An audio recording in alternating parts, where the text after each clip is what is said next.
En este nuevo video estaré hablando de 3 elementos importantes acerca de lo que el autor bíblico está haciendo en el versículo número 27 de este capítulo número 1 del libro de Génesis. Coinonía, dominio propio y sexualidad. Hoy mi intención es enseñarles otras perspectivas acerca del texto bíblico. Sígueme. Asegúrate de quedarte hasta el final de este video para poder enseñarte algunos tips que yo utilizo para entender y analizar mejor el texto bíblico.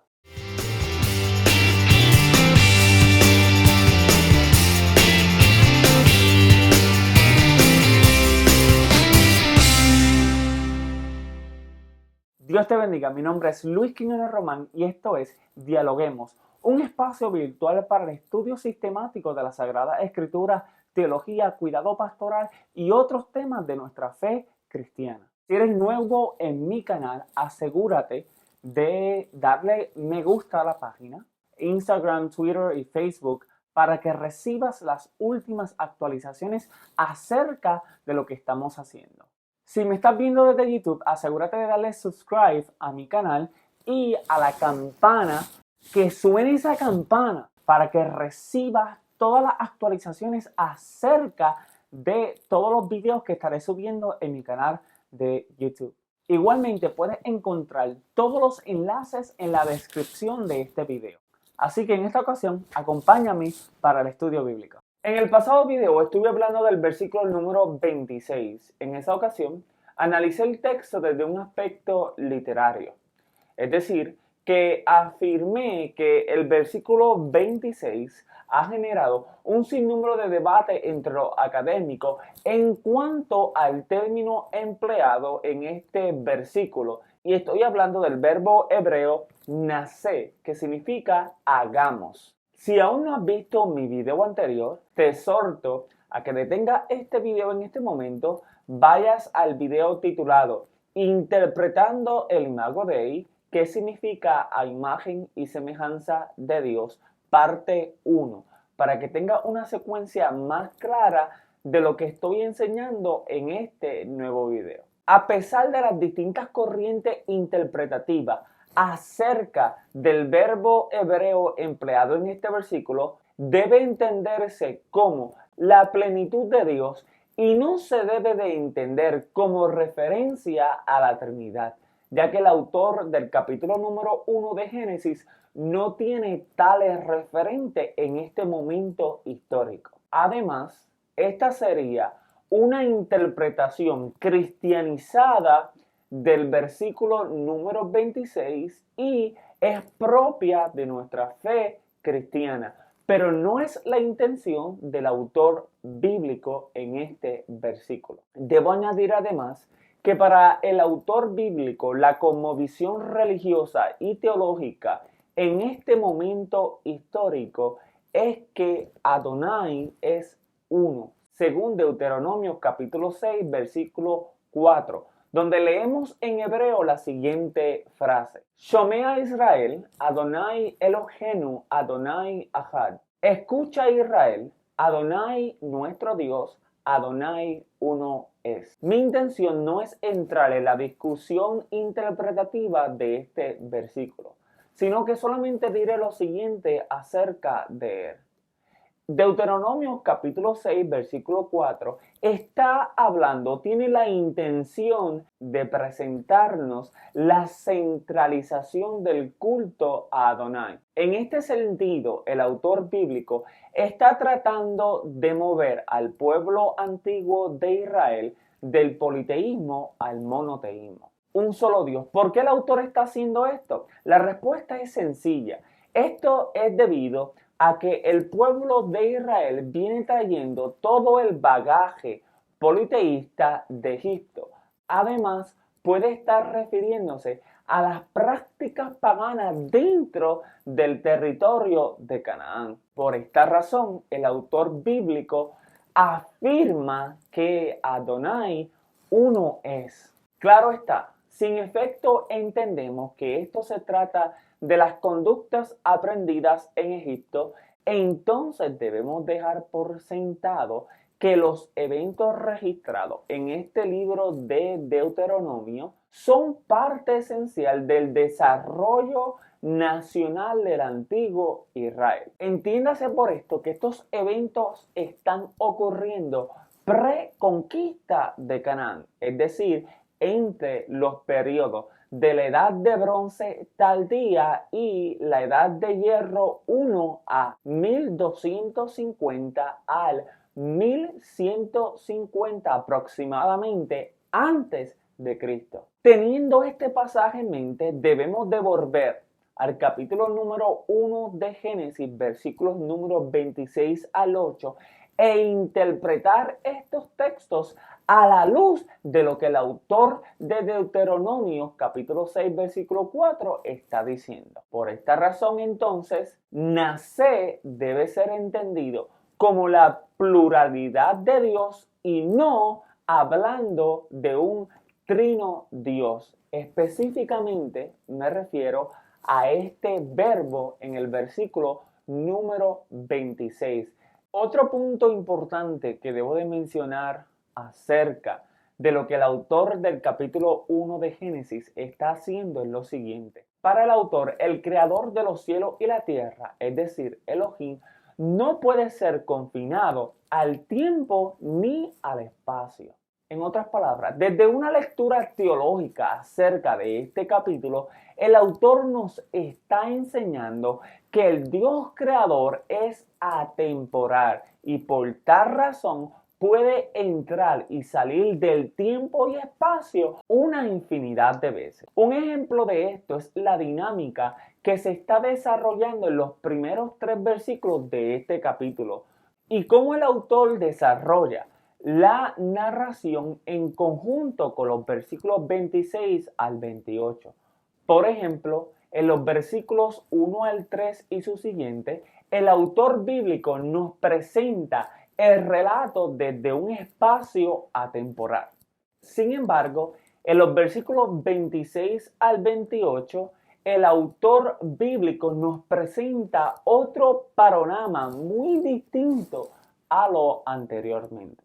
Este enseña que Elohim interrumpe en el espacio temporal para crear a los seres humanos a su imagen y semejanza. Ahora creo que es oportuno en este momento hablar acerca de la interpretación del versículo número 27 de este capítulo. Los académicos están de acuerdo con la afirmación de que los seres humanos fueron creados a imagen y semejanza de Dios, lo cual es crucial para el entendimiento correcto de una antropología bíblica. Pero estos no están de acuerdo con el significado preciso de los términos hebreos Salem y Denot, los cuales generalmente están traducidos al español y al inglés como imagen, image, o semejanza, likeness. Algunos comentaristas coinciden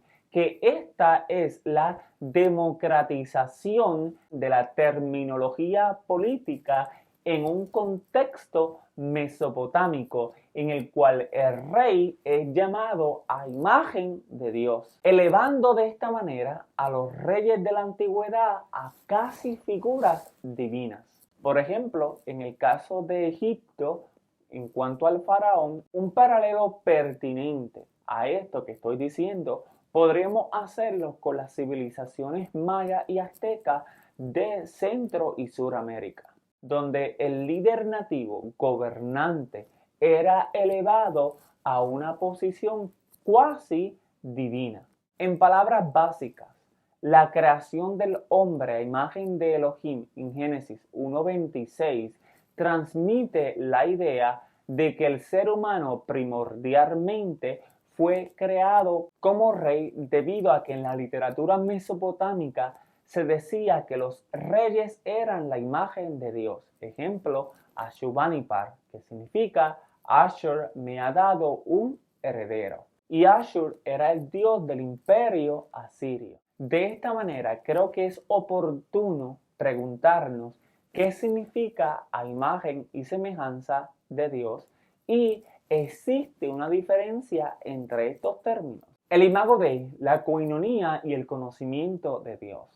El texto bíblico en hebreo lee de la siguiente manera: Vayikra Elohim et ha-Adam besalmu besalem Elohim barak oto Sahar venekeba barak otam.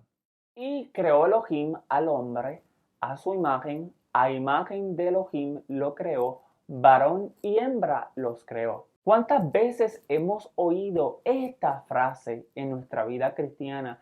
¿Y cuántas veces hemos reflexionado sobre la misma? Creo que un sinnúmero de ocasiones, ¿verdad? Déjame saber tu opinión en los comentarios abajo. El tema explícito de la imagen de Dios aparece 3 veces en la Biblia hebrea.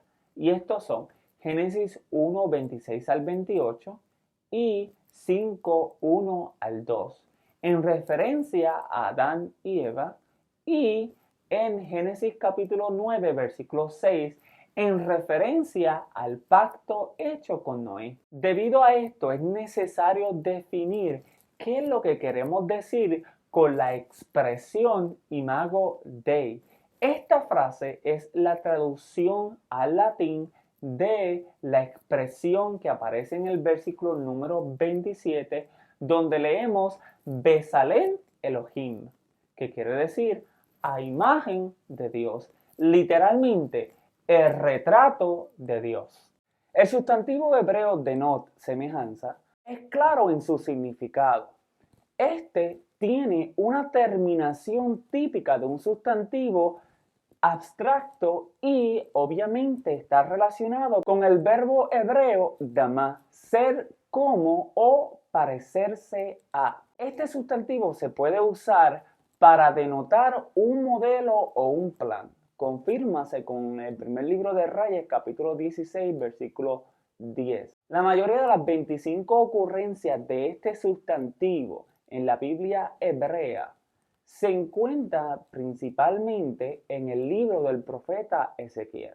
Por ejemplo, en el capítulo 1, versículo número 5, este sustantivo aparece y podría representar adecuadamente de esta manera: algo así o la semejanza de. Según el comentario bíblico de Génesis de Gordon J. Wenham, los conceptos imagen y semejanza son distintos. Así que, de acuerdo con la exégesis cristiana acerca de estos dos términos, la imagen y la semejanza son dos aspectos distintos de la naturaleza del ente humano. Algunos estudiosos indican que la imagen, por su parte, se refiere a las cualidades naturales en el hombre, entiéndase como razón, personalidad, entre otras, que hacen a la persona humana parecerse a Elohim, mientras que la semejanza de Dios se refiere a la gracia sobrenatural depositada en el ente humano. Un ejemplo de esto podría ser la ética en el ser humano. Sin embargo, otros comentaristas bíblicos indican que la intención del autor al usar esta cláusula en este versículo es distinguir al ente humano de los otros seres creados por Elohim, es decir, animales y vegetación. En este sentido, la imagen y la semejanza les da a los seres humanos una relación única con lo divino, distinto al resto del orden de la creación, principalmente como entes con autoridad y como representantes de Dios para el cuidado de la tierra. La imagen no es solo principalmente una función práctica, sino algo que marca a los seres humanos como distinto del resto del orden creado. Quizás esto es posible verlo en la determinación de Elohim al entrar al plano terrenal para formar a los seres humanos.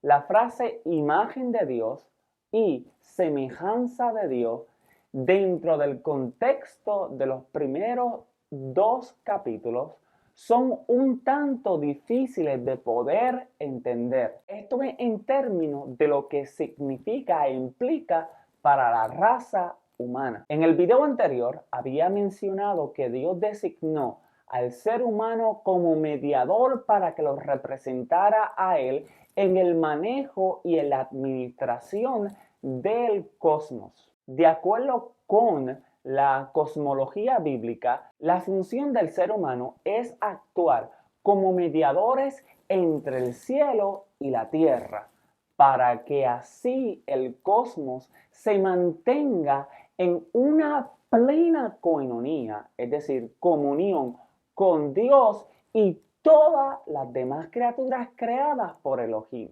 Debemos hacer notar lo siguiente: el primer acto en el proceso de la creación de Elohim es producir coinonía dentro del caos, del tohu y bajú en el versículo número 2 de la tierra. Debido a esto, Elohim envía a su ruaj para que se mueva sobre el plano de lo terrenal, ya que sin coinonía no es posible el acto de la creación de Dios. En el siguiente diagrama que mostraré a continuación, se puede observar esta dinámica bastante clara. Por ejemplo, en la primera esfera tenemos a Dios antes del Barak, es decir, de la creación de los cielos y la tierra, en el versículo número 1, en coinonía consigo mismo.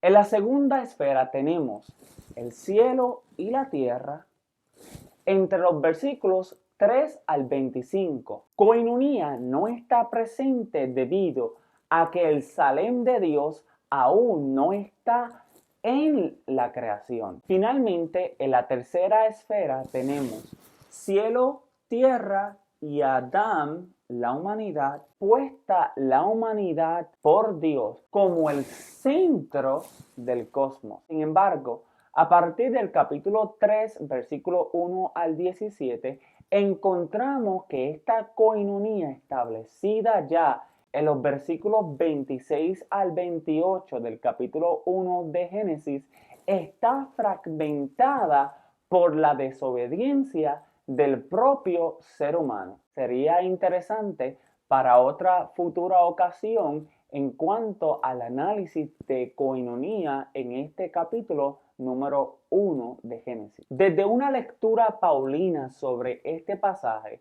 en la carta a los Corintios capítulo 15, el apóstol presenta a Jesús como el verdadero mediador entre Dios y la creación, el cual restaura esa coinonía original entre Dios y el cosmos, establecida en el capítulo 1, versículos 26 al 28. Mi profesor de teología sistemática, el doctor George Hunsinger, sostiene lo siguiente: la mediación del Espíritu de Cristo se mueve en dos direcciones a la vez.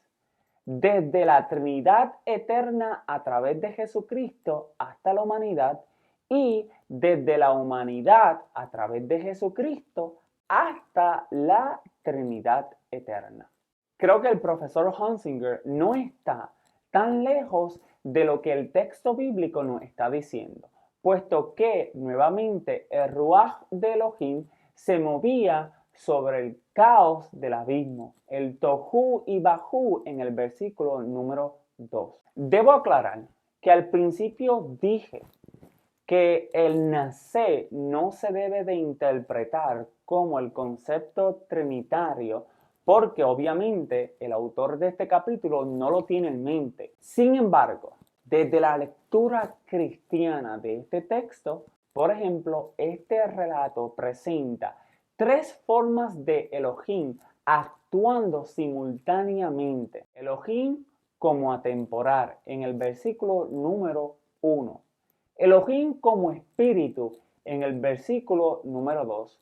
Y Elohim en el plano terrenal entre los versículos 26 al 28. Claro, mi propósito aquí no es hablar sobre estos tres aspectos acerca de la manifestación de Elohim en Génesis 1. Pero es interesante notar cómo la manifestación de Elohim se da en este capítulo número 1 de Génesis. El teólogo alemán Karl Barth hace un excelente análisis cristológico de este capítulo. Barth nota dos argumentos importantes aquí. Este rechaza la idea que en la caída el ser humano perdió la imagen de Dios y Barth entiende que los seres humanos no poseen en sí mismos la imagen de Dios, sino que esta es una acción de gracia, o mejor dicho, un acto de gracia. Por esta razón podemos comprender que Barth entiende que la humanidad goza de la imagen de Dios antes y después de la caída. Volviendo al texto de Génesis 1:27, en su propio contexto, desde un aspecto teológico, este deja claro que la imagen de Dios no es en el ente humano, pero ese ente humano es la imagen de Dios. Y esta imagen es parte de la humanidad antes que ésta se constituyera en una criatura viviente. De esta manera podemos ver la idea de Adán como imagen de Dios, lo cual implicaría que la humanidad es el símbolo del Creador dentro de la creación, como podemos ver en la tercera esfera en el diagrama anteriormente mostrado.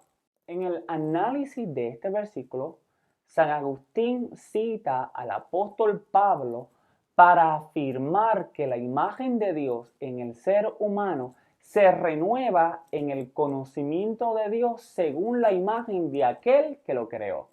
Es posible afirmar que el ente humano es la personificación del conocimiento divino en el mundo, o mejor aún, a través del lente del Nuevo Testamento podemos llegar a la conclusión que la encarnación del conocimiento de Dios es el propio Jesucristo, puesto que el autor del Evangelio de Juan nos dice que Jesús es el verbo de Dios.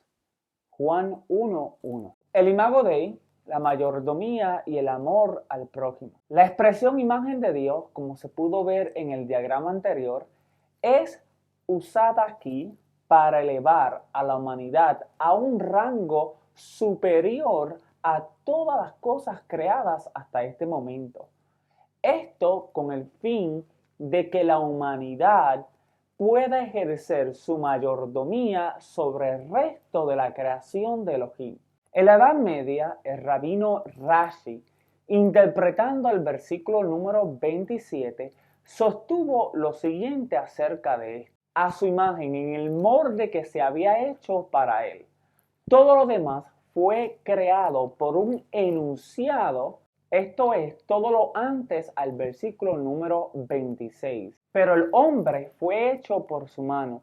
Sobre mí pusiste tu mano. Salmo 139, versículo 5. Luego añade lo siguiente: fue estampado tal como un banco se estampa en una madera. Cambia luego de aspecto como el barro bajo el sello. Job 38:14.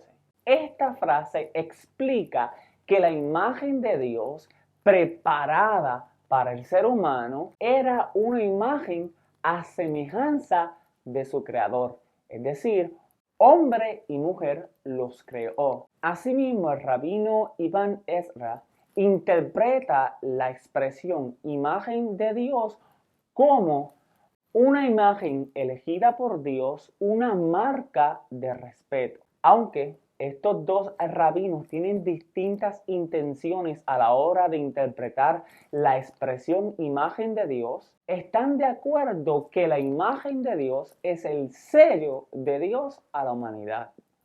Por esta razón, para los rabinos de la Edad Media, era importante mostrar amabilidad y simpatía con todos porque la humanidad en sí misma fue creada a la imagen de Dios. En este sentido, Levíticos capítulo 19, versículo 18, nos dice lo siguiente: y amarás a tu prójimo como a ti mismo. Por otra parte, encontramos la opinión de los comentaristas afirmando lo siguiente acerca de esta expresión. Por ejemplo, el teólogo Barr, en su libro titulado The Humanity of God, entiende que Génesis 1, 26 al 27 está estrechamente conectado con la doctrina de la encarnación. De esta manera, siguiendo a Barr, Walter Brueggemann escribe lo siguiente: el Creador está humanizado como el que se preocupa de manera costosa por el mundo.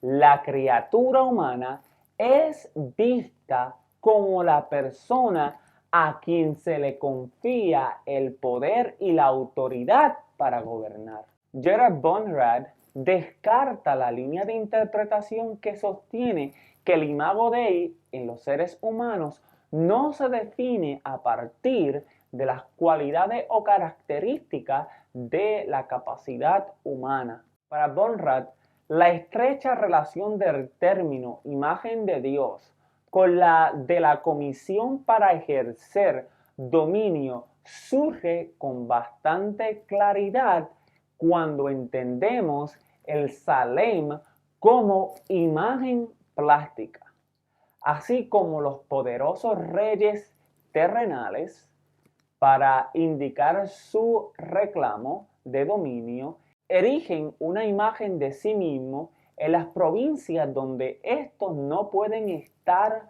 presentes, así que el hombre es el emblema soberano de Dios. El ente humano es realmente solo el representante de Dios convocado para mantener y hacer cumplir el reclamo de Dios de dominar sobre la tierra.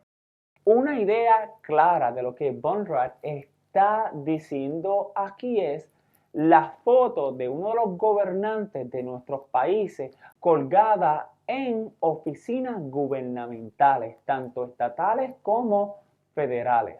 En este sentido, su imagen representa dominio y poder gubernamental. Desde un aspecto racional, Warren S. Brown, quien hace referencia a las palabras de Bonrad, explica que las formas de relación personal entre los seres humanos emerge a partir de la integración de una serie de capacidades cognitivas, pero no únicas, como por ejemplo el caso del lenguaje más complejo, la abstracción mental, entre otras cosas. Así que para Bonrad, el imago Dei no está solo presente en las cualidades que poseemos, sino en aquello por lo que fuimos llamados a ser. Este argumenta que la declaración de Génesis sobre la imagen de Dios no explica, en primer lugar, teóricamente su naturaleza y las características, sino que se centra en el propósito por el cual la imagen de Dios fue dada a los seres humanos. Es esta noción funcionalista del imago Dei que presenta a los seres humanos como poseedores de un estatus divino en virtud del control y la mayordomía de la creación. El imago Dei, masculino y femenino. En términos de la explicación del verbo hebreo barak, Wenham, indica lo siguiente. El uso del verbo barak en el versículo 27 recibe su significado más complejo para esa creatividad divina que es absolutamente sin analogía. Ocurre 3 veces en este versículo para dejar claro que aquí se ha alcanzado el punto más alto de la meta hacia la cual se dirigía toda la creatividad de Dios. El versículo 27 termina afirmando lo siguiente en hebreo. Sahá benekeba bara otam. Masculino y femenino los creó a ellos. En cuanto a esta última cláusula del texto, existen varias interpretaciones. El autor no está afirmando que el hombre o la mujer son creados individualmente a la imagen de Dios, sino por el contrario, colectivamente representan la imagen de Dios de acuerdo al versículo número 27. Por ejemplo, en el versículo número 26, el autor emplea el término Adam, humanidad, el cual no se debe de entender como hombre, sino como la raza humana en su conjunto. El término Adán abarca tanto al hombre como a la mujer, como se muestra en los versículos 26 al 27 y en el capítulo 5, versículo 1 al 2, donde se emplea el uso del verbo y terminaciones plurales. De nuevo, creo que es pertinente citar a Rashi en cuanto a este punto. Este sostiene lo siguiente: el sentido directo de nuestra frase es simplemente informarnos que ambos fueron creados en el día sexto y no explicarnos cómo se hizo. Como sabemos, el texto bíblico afirma que Dios creó al ente humano tanto masculino como femenino. Claro está, el texto no abunda en detalles específicos de cómo se dio esta creación, pero sí el texto nos dice que ambos fueron creados a imagen y semejanza de Dios.